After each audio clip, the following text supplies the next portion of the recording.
नमस्कार दोस्तों, मैं राजन तिवारी स्वागत करता हूं आपका इंडिया इनसाइट्स के इस यूट्यूब चैनल पर।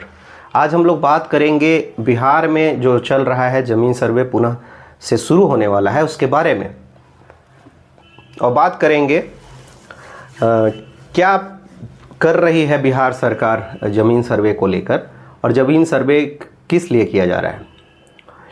तो बिहार सरकार का ये दावा है, पहले तो ये जान लीजिए कि ये ज़मीन सर्वे हम इसीलिए कर रहे हैं कि जो लड़ाई झगड़ा है ज़मीन की वो ख़त्म हो जाए। लेकिन क्या आपको लगता है कि इससे लड़ाई झगड़ा ख़त्म होगी? क्योंकि अब तो बिहार सरकार के भूमि राजस्व मंत्री दिलीप जायसवाल ने ये तक कह दिया है कि बिना खतियान की भी कोई ज़रूरत नहीं होगी। आप प्लॉट नंबर अपना बताइए और नाम चढ़वा लीजिए, आप रसीद दिखाकर नाम चढ़वा लीजिए, तो खतियान की ज़रूरत ख़त्म। और इस तरह से 12 छूट और दिए जा रहे हैं दिलीप जायसवाल के अनुसार। लेकिन आज जो पेपर में, न्यूज़पेपर में आया है वो ये आया है एक न्यूज़ की मालीगढ़ मजरुआ, बकास्त, कैसरे हिंद, इसके बाद में भूदान की ज़मीन, वक्फ बोर्ड की ज़मीन, धार्मिक न्यास की ज़मीन सहित पर्चे की ज़मीन जो बिहार सरकार ने दिया था, पर्चा जो मिलता है आमतौर पे जिसकी ज़मीन नहीं होती है, ये सारी ज़मीनों का सर्वे किया जाएगा बिहार सरकार के नाम से। बिहार में लगभग 30 से 40% ज़मीन ऐसी ज़मीनें हैं जो इस श्रेणी के अंतर्गत आती है, जिसको बिहार सरकार ये कह रही है कि ये सारी ज़मीनें बिहार सरकार की है और बिहार सरकार के नाम से ही सर्वे होगा। भले ही उस पर जो अभी कब्जाधारी हैं उनका भी नाम दर्ज किया जाएगा और फिलहाल कब्जाधारी को बाहर नहीं किया जाएगा, लेकिन बिहार सरकार के नाम से वो ज़मीन को दर्ज किया जाएगा। तो 30 से 40% ऐसी ज़मीनें हैं और बिहार सरकार ने एक और नया कारनामा किया है। ऐसी सारी ज़मीनें, मालीगढ़ मजरुआ ज़मीन, कैसरे हिंद ज़मीन, बकास्त भूमि और धार्मिक न्यास और वक्फ बोर्ड की ज़मीन, भूदान की ज़मीन, ये सारी जो ज़मीनें हैं इनको बिहार सरकार ने इनके खाता को, इनके प्लॉट को लॉक कर दिया है। लॉक करने का अर्थ ये है कि ना तो इनकी खरीद हो सकती ना बिक्री हो सकती, तो खरीद बिक्री इनकी बंद है। और लगभग 1.5 लाख खाता प्लॉट को पूरे बिहार में बिहार सरकार ने बंद किया है। यानी कि एक ज़िले में अगर ले ले तो लगभग 25,000 एकड़ ज़मीन जो है ऐसी ज़मीन है जिनके खाते और प्लॉट्स को बंद कर दिया गया है, लॉक कर दिया गया है। बिहार सरकार ये कह रही है कि इनके ज़मीन के जो मालिक हैं वो हमारे पास आए, हमारे अधिकारियों के पास आए और अपना कागजात प्रस्तुत करें कि वो इनका ज़मीन है, और फिर दिखाए, रिटर्न दिखाए, और जैसे इन्होंने काबिज किया इस ज़मीन पे, कैसे कब्जा किया है, कैसे हस्तांतरण हुआ या कैसे इन्होंने पाया, वो बताए, और तब जाकर इनके नाम से ज़मीन को अनलॉक किया जाएगा। तब ये भूमि की खरीद बिक्री कर सकते हैं। लेकिन इतना पचड़ा क्यों? इसके पीछे क्या है मंशा? इसके पीछे क्या मंशा है वो तो बिहार सरकार ही जाने। लेकिन मैं आपको कहानी सुनाता हूँ छोटी सी। बिहार में आर्थिक सर्वेक्षण हुआ था। आर्थिक सर्वेक्षण के नाम पर जातिगत जनसंख्या गिना गया और उस आर्थिक सर्वेक्षण के आड़ में जातिगत जनसंख्या को गिनने के बाद बिहार में 15% आरक्षण को बढ़ाया गया ओबीसी के लिए। पहले आर्थिक सर्वेक्षण के नाम पर बिहार में जाति की जनसंख्या गिनी गई और बाद में 15% आरक्षण को बढ़ाया गया। हालांकि ये जो 15% आरक्षण बढ़ा, इंदिरा शाहनी वर्सेस भारत सरकार की एक केस है जो कहती है कि 50% से ज़्यादा आरक्षण नहीं दिया जा सकता। उसके आधार पर ये खारिज हो गई और ये भी रद्द है। अभी जो भी रोजगार मिल रहे हैं, नए वैकेंसी आ रहे हैं, भर्तियां आ रही है, उसमें ये लागू नहीं है। लेकिन नीतीश सरकार जो करती है वो दिखता नहीं है। यानी कि जैसा लालू जी बोलते हैं, नीतीश के पेट में दांत है, तो नीतीश जी जो करते हैं वो दिखता नहीं है। तो क्या नीतीश जी ये चाहते हैं कि ये जो सारी ज़मीनें हैं, जो 30 से 40% ज़मीनें हैं जो आम लोगों के पास है, वो सारी की सारी ज़मीनें सरकार के कब्जा में आ जाए? अगर बात किया जाए तो जमींदारी उन्मूलन के दौरान ये सारी ज़मीनें जो है इनका नीलामी नहीं हुआ और ज़मींदार से लोगों ने प्राप्त किया, रैयत ने प्राप्त किया। मतलब इंटरमीडियरी जो है वो रैयत हुआ, मध्य में खड़ा जमींदार और सरकार के मध्य में खड़ा। न तो ये ज़मींदार की अभी पूरी ज़मीन है और न ही ये पूरी सरकार की ज़मीन है, इसमें रैयत है कोई ना कोई। तो इस ज़मीन पर नीतीश कुमार की नज़र है। नीतीश कुमार ही नहीं, यूँ कहे कि भाजपा की भी नज़र है। भाजपा और नीतीश सरकार की अलायंस है, गठबंधन है। और भाजपा को क्यों होगी ऐसी ज़मीनों की दरकार? दरअसल यहाँ पर जो उद्योग धंधे लग रहे हैं बिहार में, उसके लिए ज़मीन की कमी महसूस की गई है। और अभी पिछले कुछ दिन पहले 5000 एकड़ ज़मीन जो है वो और चाहिए अभी तत्काल में बिहार सरकार को उद्योग धंधे लगाने के लिए। तो क्या भाजपा सरकार की ये पॉलिसी है? क्या केंद्र सरकार ने कहीं कुछ बोला है? या भाजपा और नीतीश सरकार, नीतीश कुमार की जो सरकार है, वो दोनों मिलकर ये कर रहे हैं? अगर भाजपा की बात की जाए तो उनका औद्योगिक घरानों का जो है हित पूर्ति होगा। और नीतीश कुमार जो कि पहले कह चुके हैं कि हम दलित और महादलित में 3-3 डिसमिल ज़मीन हर एक घर को देंगे, वो ज़मीनें कहाँ से आएगी? क्योंकि नीतीश कुमार के पास में अभी सरकारी ज़मीन जो है आम गरमजरुआ ही है। लेकिन आम गरमजरुआ जो ज़्यादातर ज़मीनें हैं वो पीड़ की ज़मीनें हैं, रोड की ज़मीनें हैं, या फिर वो ज़मीनें हैं जिनकी बहुत ही कम माप है, 2 डिसमिल, 4 डिसमिल, 5 डिसमिल, ऐसी ज़मीनें हैं। लेकिन ये जो ज़मीनें हैं, बकास ज़मीन और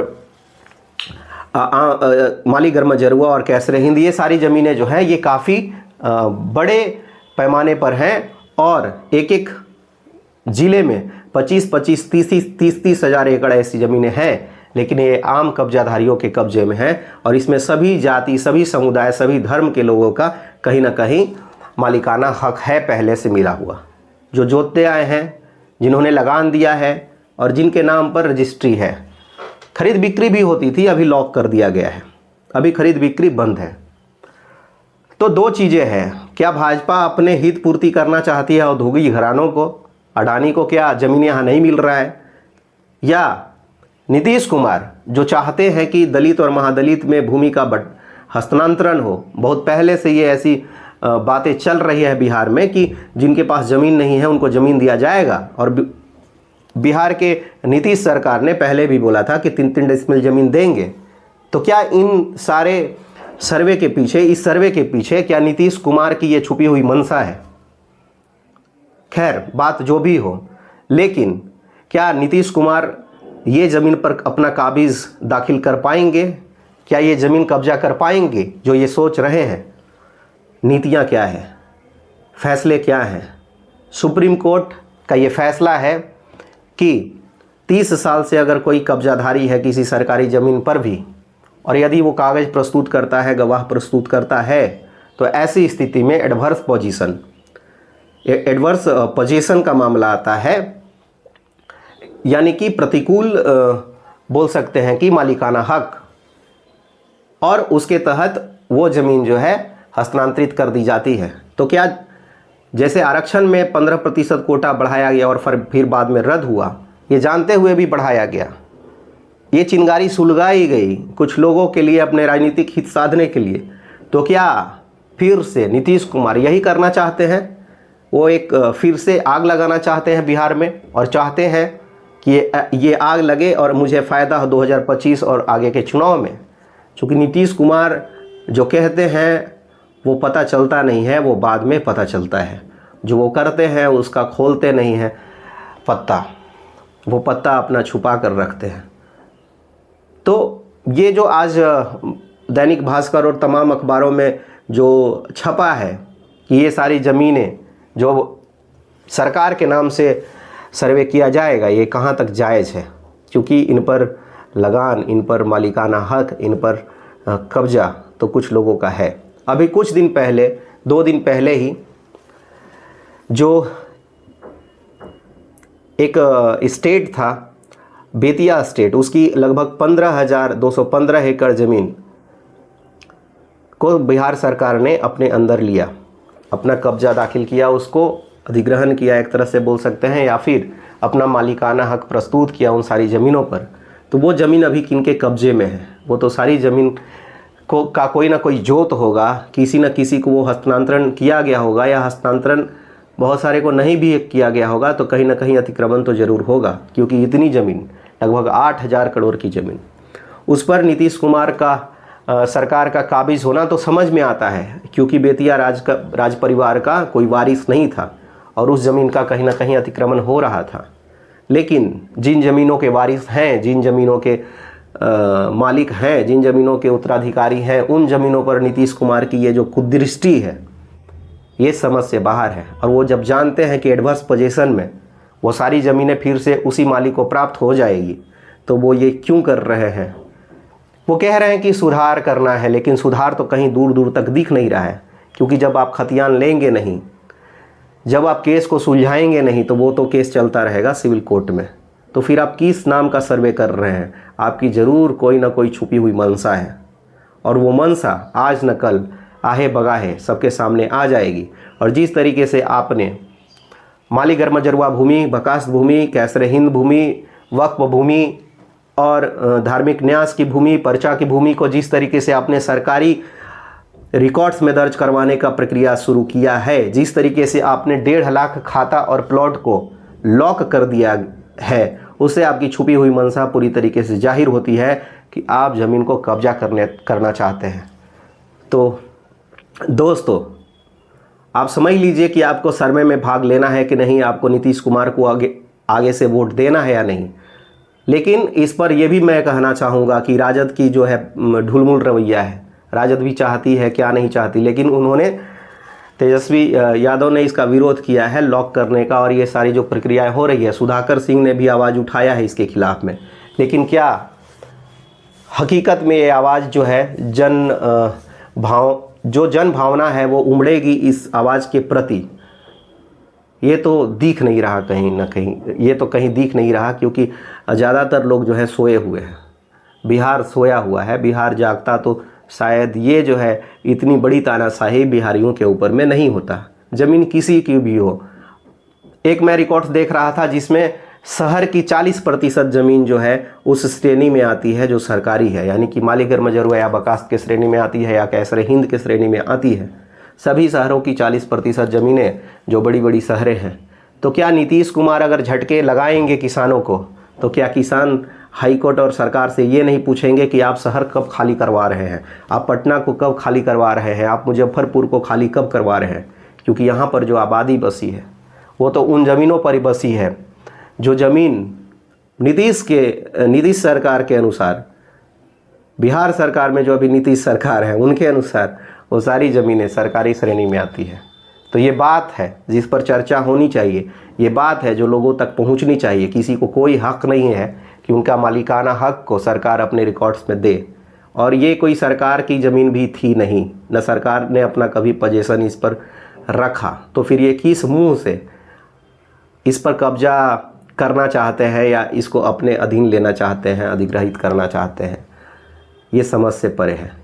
ये ओछी राजनीति है और इस राजनीति के पीछे बहुत गहरा षड्यंत्र है। एक षड्यंत्र औद्योगिक घरानों का और दूसरा षड्यंत्र सामाजिक न्याय के लिए, जो दलित महादलित को बोलते हैं कि हम वोट देंगे, उसके नाम पर ज़मीन देंगे, उसके नाम पर किया जाने वाला सामाजिक षड्यंत्र जो नीतीश कुमार कर रहे हैं। और नीतीश कुमार को भुगतना होगा इस सर्वे के अंदर में जो घटनाएं होंगी। जिस तरीके से अभी सर्वे शुरू हुआ था और नवादा में जैसे आग लगी थी, वैसे ही आग लगेगी और नीतीश कुमार को उस आग को बुझाने के लिए इस सर्वे को अंततः शायद बंद करना होगा ही।